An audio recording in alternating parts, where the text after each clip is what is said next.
This is the revolutionary bike that has ruled over hearts of many passionate bike lovers. Yes, this is Yamaha's R15. It has an appealing sporty look with great chassis, but with the growing time, it's getting old. The mid-fairing gives it a muscular sporty look. Elements of carbon fiber are also used to make it look better. The overall build quality is very good. The Bajaj RS200. This is the real competition of the R15. It stands out in the crowd, but like every other Bajaj bike, the finish and build quality are average. I have heard people calling it ugly, but this is not at all ugly. Just look at it. It's a mixture of little bit of everything. It has a sporty, bulky look with these gorgeous, round, twin projector eyes, and above them, the glittering DRL eyebrows. The tail lamp, woo! It's just phenomenal. It is something which came out from an experiment and it's worth calling a sports bike. All this adds up to make this 30 kgs heavier than the R15.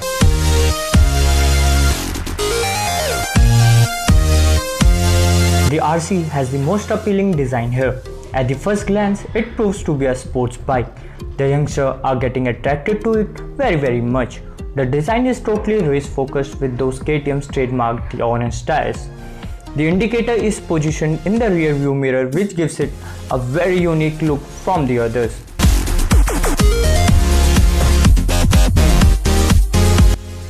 The Yamaha's R15 has a 149cc liquid cooled engine which delivers 16.7 bhp at 8500 rpm and 15 Nm of torque at 7500 rpm.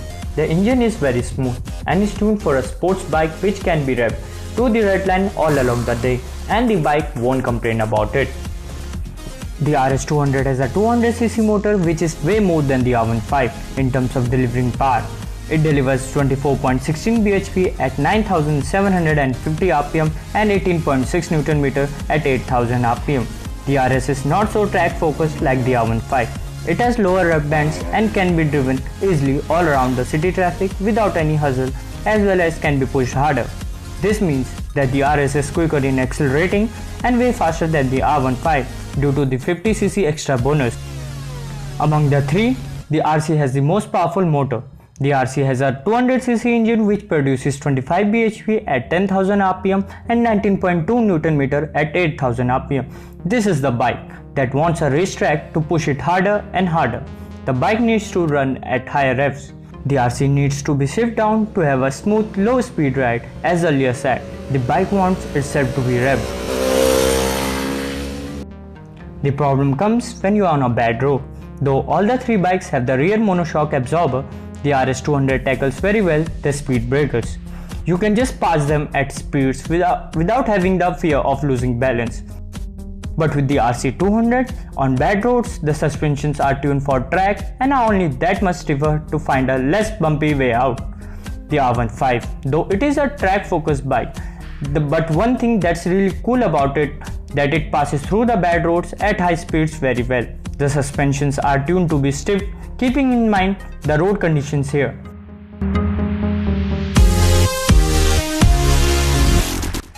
The RC gets a front 300mm disc and a 230mm rear.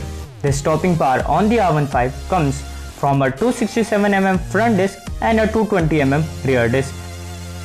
The RS200 is equipped with a 300mm front and a 230mm rear disc. Not only that, it gets optional ABS.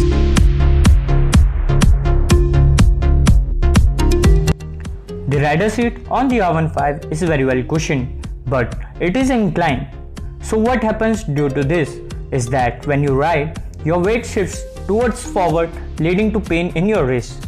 On the other hand, the RS has a flat seat, resulting in a comfortable riding position. That's the reason why RS can be ridden all through the day.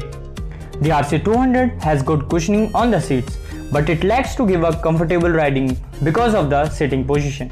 This is basically because the KTM has focused the RC to be a track bike. The pillion seat on the R15 are positioned higher, and when you are on it, you feel like you are on a cliff, so high. It doesn't feel much comfortable behind. On the other hand, the RS200 has a well-cushioned seat and are way more comfortable and practical than the R15. When you look at the RC, at its first glance, it looks like the RC has a single seat, but on taking a closer look, you will see that this pillion seat and it's not at all comfortable.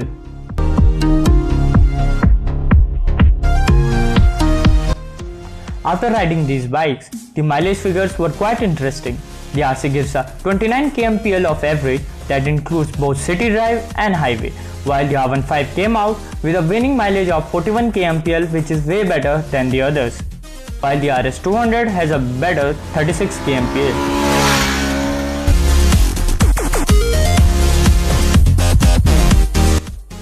Both bikes perform very well, but the RS200 outperforms the R15. If you are looking for a city commuter, you should definitely pick the Pulsar's RS200.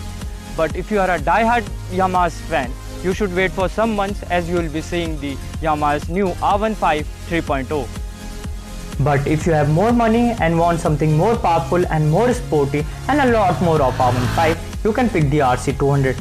I'll say that it's a lot more fun to ride on a RC on a track rather than on a road.